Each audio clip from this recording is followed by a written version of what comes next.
بسم اللہ الرحمن الرحیم۔ السلام علیکم ناظرین، ترکی نے کہا ہے کہ وہ یونان کے سمندری حدود کی جھگڑے میں کوئی رعایت نہیں دے گا۔ حالیہ ہفتوں میں مشرقی بحیرہ روم میں ترکی اور یونان میں کشیدگی میں اس قدر اضافہ ہوا ہے کہ نیٹو کے دو ارکان کے مابین سمندری حدود اور وہاں قدرتی وسائل کو حاصل کرنے کے تنازع کے جنگ میں بدلنے کے خطرات پیدا ہو گئے ہیں۔ ناظرین، حالیہ دنوں میں ترکی کے ذرائع ابلاغ ایسی خبریں شائع و نشر ہوئیں جن میں دعویٰ کیا گیا ہے کہ یونان نے ترکی کی سرحد کے قریب اپنے جزیرے کا کاسٹرلیزو میں اپنی فوجیں روانہ کی ہیں۔ ناظرین، ترکی کے نائب صدر فؤاد اوکتائی نے کل ٹویٹر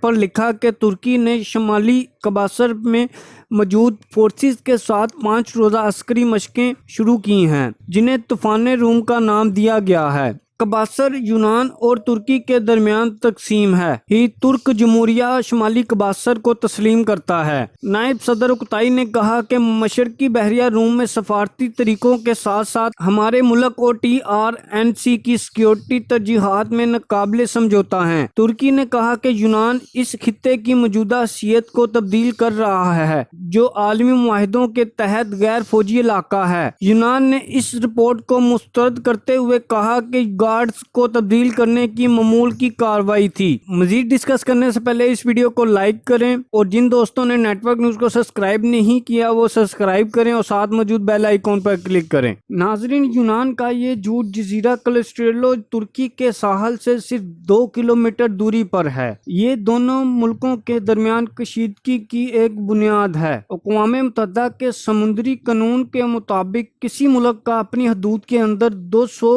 ناٹیکل میل تک کا علاقہ اس کا خصوصی اکنامکل زون تصور کیا جاتا ہے۔ ترکی اقوام متحدہ کے اس کنونشن کا حصہ نہیں ہے۔ ترکی سمندری حدود کی اس نئی تشریح کی سختی سے مخالفت کرتا ہے، کیونکہ اس کا مطلب یہ ہے کہ مشرقی بحیرہ روم کا بڑا حصہ یونان کا تصور ہوگا۔ ناظرین، ترکی کا موقف ہے کہ سمندری حدود کو انصاف کی بنیاد پر تقسیم ہونا چاہیے۔ اس کے ساتھ اس نے اپنے فوجی جہازوں کو اس متنازع علاقے میں بھیجا ہے۔ 6 اگست کو یونان اور مصر نے سمندری حدود کے حوالے سے ایک معاہدے پر دستخط کیے، جس پر ترکی نے سخت رد عمل کا اظہار کیا اور علاقے میں تیل و گیس کی تلاش کے لیے جہاز ان پانیوں میں بھیجا جو اب بھی قبرص کے قریبی علاقوں میں سروے کر رہا ہے۔ اس کے علاوہ اس نے علاقے میں فوجی مشقوں کا آغاز کیا ہے۔ ناظرین، یونان اور مصر نے گزشتہ ماہ سمندری حدود سے متعلق ایک معاہدے پر دستخط کیے ہیں۔ یہ جھگڑا اب یونان، ترکی اور یونان کی سمندری حدود سے باہر تک پھیل چکا ہے، جس میں خطے کے کئی فوجی اتحاد اور ممالک شریک ہو چکے ہیں۔ ترکی اور یونان کے مابین سمندری حدود پر پہلی بار کشیدگی 2019 میں پیدا ہوئی، جب ترکی اور لیبیا کی اقوام متحدہ کی حمایت یافتہ حکومت نے سمندری حدود کے حوالے سے ایک معاہدے پر دستخط کیے۔ ترکی اور لیبیا کے معاہدے میں ایسی سمندری حدود کو شامل کیا گیا جن کو یونان اپنا سمجھتا ہے۔ اس پر کئی یورپی ممالک کے علاوہ مصر اور متحدہ عرب امارات نے اس پر اعتراض کیا۔ ترکی کا کہنا ہے کہ اس نے بلیو ہومز لینڈ کا نظریہ اپنا لیا ہے، جس کا مقصد اپنے ساحلوں کے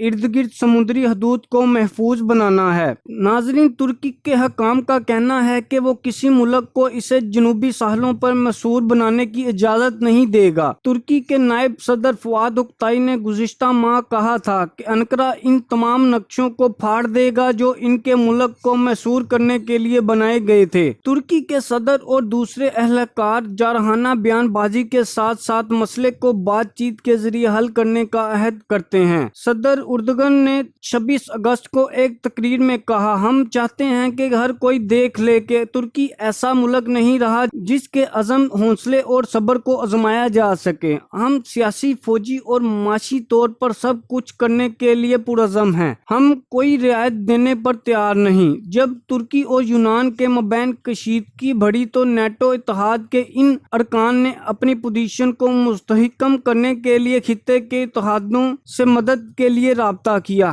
ناظرین، ترکی کو ڈر ہے کہ مشرقی بحیرہ روم کی بانٹ ہو رہی ہے جس میں اسے دور رکھا جا رہا ہے۔ نیٹو کے سیکرٹری جنرل نے 3 ستمبر کو اعلان کیا کہ دونوں ممالک یونان اور ترکی ٹیکنیکی بات چیت پر رضامند ہو گئے تاکہ کشیدگی کو کم کیا جا سکے۔ ترکی نے کہا کہ وہ یونان کے ساتھ بات چیت کے لیے تیار ہے، لیکن یونان نے اس تجویز کو مسترد کر دیا۔ فرانس کی طرف سے یونان کی حمایت کے اعلان پر ترکی نے ناراضگی کا اظہار کیا۔ ترکی نے کہا کہ پیرس یونان کو اشتعال دلا رہا ہے تاکہ وہ سخت موقف اپنائے۔ اس کشیدگی میں نیا موڑ اس وقت آیا جب امریکہ نے یونانی قباصر پر اسلحے کی خریداری کے حوالے سے اشروں سے عائد پابندیوں کو اٹھانے کا اعلان کیا۔ ناظرین، ترکی نے امریکہ سے کہا ہے کہ وہ اپنے فیصلے پر نظر ثانی کرے۔ البتہ امریکہ نے کہا کہ قباصر پر سے پابندیاں اٹھانے کا ترکی اور یونان کے جھگڑے سے کوئی تعلق نہیں ہے۔ قباصر 1974 میں 2 حصوں میں بٹ گیا تھا۔ صرف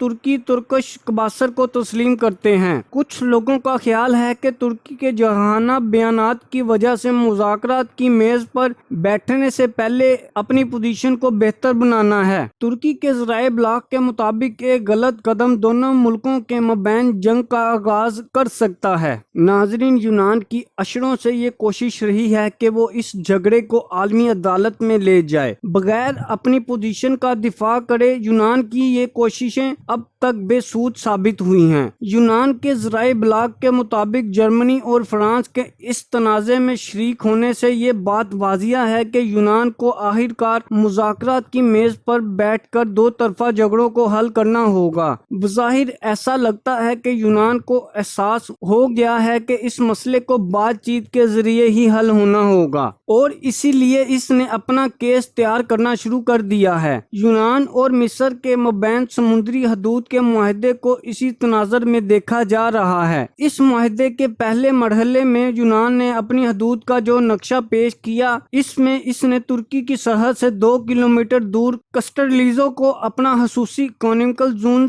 ظاہر کیا ہے۔ یونان کے مصر کے ساتھ سمندری حدود کے معاہدے کو یونان میں بھی تنقید کا نشانہ بنایا جا رہا ہے۔ دونوں ملکوں کے سفارتکاروں نے کہا ہے کہ ان کے ملک نے یہ معاہدہ جلد بازی میں کیا ہے۔ یونان کے سابق وزیر خارجہ، جنہوں نے اٹلی کے ساتھ اس طرح کے معاہدے کے ساتھ بات چیت کا آغاز کیا تھا، کہا ہے کہ ان کی حکومت نے مصر کی تمام شرائط کو مان لیا ہے۔ انہوں نے کہا کہ یونان کی حکومت نے اس لیے ایسا کیا کہ وہ ترکی اور لیبیا کے مابین سمندری حدود کے حوالے سے ہونے والے معاہدے کا توڑ کرنا چاہتا ہے۔ ناظرین، فرانس اس تنازع میں شریک کیوں ہوا ہے؟ یونان نے مشرقی بحیرہ روم میں اپنے دعوے کی حمایت کے لیے یورپی یونین سے مدد مانگی ہے۔ فرانس کے علاوہ یورپی یونین کا کوئی اور ملک یونان کی مدد کو نہیں آیا۔ فرانس نہ صرف مشرقی بحیرہ روم بلکہ لیبیا میں ترکی کے بڑھتے ہوئے اثر و رسوخ کا توڑ کرنا چاہتا ہے۔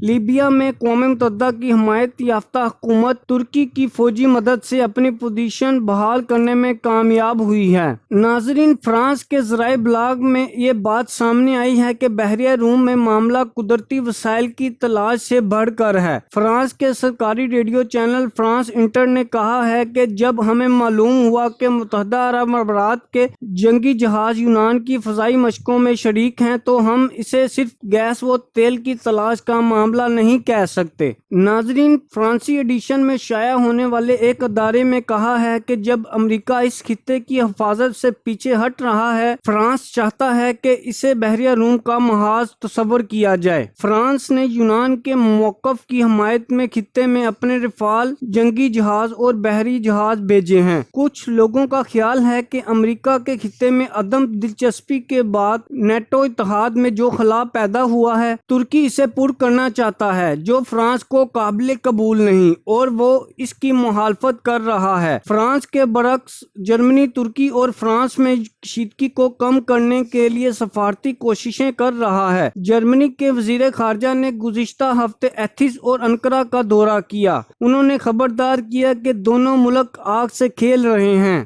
جرمن وزیر خارجہ نے کہا، ایک چھوٹی سی چنگاری ایک بڑی تباہی کا سبب بن سکتی ہے۔ جرمن وزیر خارجہ نے 30